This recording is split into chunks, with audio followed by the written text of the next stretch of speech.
യമനില്. ഇനി യമനില് കേരളത്തിന്റെ അവസ്ഥയേക്കാൾ കഷ്ടമായിരുന്നു. കാരണം കേരളത്തിൽ പിന്നെ കുറച്ചെങ്കിലും ഒരു ബുദ്ധിയും വിവരമൊക്കെ ഉള്ള ആൾക്കാരാണ്.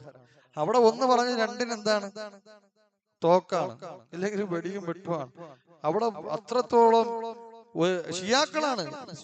ആരല്ല, സൂഫികളല്ല, ഷിയാക്കളുടെയാണ് ഈ ദഅവത്ത് നടക്കുന്നത്. ഷിയാക്കൾ എന്ന് പറഞ്ഞാൽ അറിയാലോ, ഹാഫിളീങ്ങൾ വളരെ നികൃഷ്ടരാണ്, കണ്ണിച്ചോറയില്ലാത്ത ആളുകളാണ് സുന്നികളോട്. സുന്നി എന്ന് പറഞ്ഞിട്ട് ഇപ്പൊ സുന്നി ഏത് സുന്നി ആയാലും ശരി, അവർക്ക് പിന്നെ സംഘടനയൊന്നുമില്ല. ഏത് സുന്നി ആയാലും അവനെ എങ്ങനെയെങ്കിലും നീ കൊല്ലാൻ പറ്റുമെങ്കിൽ കൊല്ലുക എന്നാണ് അവർ പറയുന്നത്. അത്രത്തോളം നികൃഷ്ടരാണ് സുന്നികളോട്. അവർക്കിടയിലാണ് ശൈഖ് മുബീൽ ദഅവത്ത് തുടങ്ങിയത്. ഇപ്പൊ ആയിരക്കണക്കിന് പണ്ഡിതന്മാരുണ്ട് യമനിൽ. ആയിരക്കണക്കിന് കിതാബുകൾ അവർ രചിച്ചിട്ടുണ്ട്. ആയിരക്കണക്കിന് കിതാബുകൾ, ആയിരക്കണക്കിന് വിദ്യാർത്ഥികൾ, ഖുർആൻ ഹിഫ്ളാക്കിയ വിദ്യാർത്ഥികൾ, ബുഖാരി ഹിഫ്ളാക്കിയ വിദ്യാർത്ഥികൾ, മുസ്ലിം ഹിഫ്ളാക്കിയ വിദ്യാർത്ഥികൾ, അതുപോലെ തന്നെ ബുലൂഗുൽ മറാഖിം, റിയാദുസ് സ്വാലിഹീൻ, സഹീഹിന്റെ കിതാബ്, ഹദീസിന്റെ കിതാബുകൾ ഹിഫ്ളാക്കിയ ധാരാളം വിദ്യാർത്ഥികളെ നമുക്ക് കാണാൻ സാധിക്കും. ആ 50 വർഷം മുജാഹിദ് ദഅവത്ത് തുടങ്ങിയ പകുതി വർഷമേ ആയുള്ളൂ. എന്തുകൊണ്ട്? അവർ ഇൽമിന് പ്രാധാന്യം നൽകി, തമയ്യൂസിന് പ്രാധാന്യം നൽകി, ഇൽമ് എടുക്കുന്ന വിഷയത്തിന് പ്രാധാന്യം നൽകി.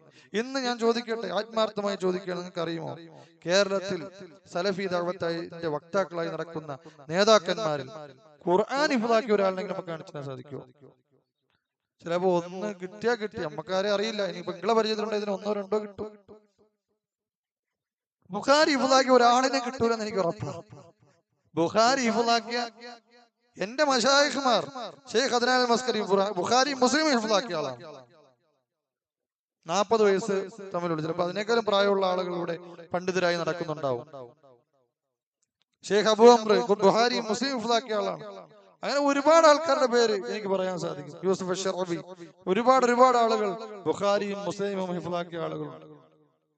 ഇവിടെ നമുക്കത് കാണാൻ സാധിക്കും. ഒരു ഒറ്റ ആളിനെ, അത് സലഫികൾ എന്ന് പറഞ്ഞെടുക്കുന്ന ആൾക്കാരല്ല, ഇൽമിന്റെ വലിയ കിതാബിന്റെ ആൾക്കാരെന്ന് പറഞ്ഞെടുക്കുന്ന സൂഫിയാക്കൾ എടുത്തു കഴിഞ്ഞാൽ ഒരു ബുഖാരി ഹിഫ്ളാക്കിയ ആളിനെ കാണാൻ സാധിക്കും.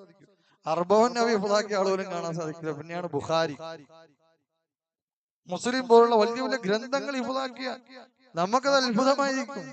അവിടുത്തെ കൊച്ചു കുഞ്ഞുങ്ങൾ വരെ ഖുർആൻ ഹിഫ്ളാക്കി കഴിഞ്ഞ് അടുത്ത റിയാദുസ് സ്വാലിഹീനും ബുലൂഗുൽ മറാഖിം ഹിഫ്ളാക്കി നമുക്ക് കാണാൻ സാധിക്കും. അപ്പൊ സഹോദരങ്ങളെ, സലഫി ദഅവത്തിന്റെ രണ്ടാമത്തെ പ്രത്യേകത നാം പറഞ്ഞത്, അത് ഇൽമ് എടുക്കുന്ന കാര്യത്തിൽ അവർ അങ്ങേയറ്റം സൂക്ഷ്മത പ്രവർത്തിക്കും. ആരിൽ നിന്നാണ് എടുക്കുന്ന അവർ ശ്രദ്ധിക്കും. അതുപോലെ തന്നെ സാന്ദർഭികമായി മറ്റൊരു കാര്യം ഉണർത്തി, അവർ ഇൽമ് പഠിക്കുന്ന അള്ളാഹുവിന്റെ വജഹ് ഉദ്ദേശിച്ചുകൊണ്ടായിരിക്കും. ഏതെങ്കിലും ഡിഗ്രി സർട്ടിഫിക്കറ്റ് നേടാൻ വേണ്ടിയോ, ഏതെങ്കിലും സ്കൂളിൽ സാറാവാൻ വേണ്ടിയോ, ഏതെങ്കിലും ഗവൺമെന്റ് ഉദ്യോഗസ്ഥൻ. ഇന്ന് നിങ്ങൾ ആത്മാർത്ഥമായി ചിന്തിച്ചു നോക്കുക, സലഫി പണ്ഡിതന്മാർ എന്ന് പറയുന്ന ആളുകൾ തന്നെ അധികം പേരും പാർട്ട് ടൈം പണ്ഡിതന്മാരായിരിക്കും. ഗവൺമെന്റ് ഉദ്യോഗസ്ഥർ, ഇല്ലെങ്കിൽ പല ഉദ്യോഗസ്ഥർ, സാറന്മാരായിരിക്കും പല ആൾക്കാരും. ഇത് പാർട്ട് ടൈം ആയിട്ട് എന്ത് ചെയ്യാൻ ദഅവത്തെടുക്കുന്ന ആളുകളാണ്. ഇതൊന്നും അഹ്ലു സുന്നത്ത് വൽ ജമാഅത്തിനിടയിൽ കാണാൻ, അഹ്ലു സുന്നത്ത് വൽ ജമാഅത്തിന്റെ മശായിഖ്മാർക്കിടയിൽ കാണാൻ സാധിക്കൂല. അങ്ങനെ ജോലി ചെയ്യുന്ന ഹറാമാണ് എന്നല്ല നമ്മൾ പറയുന്നത്.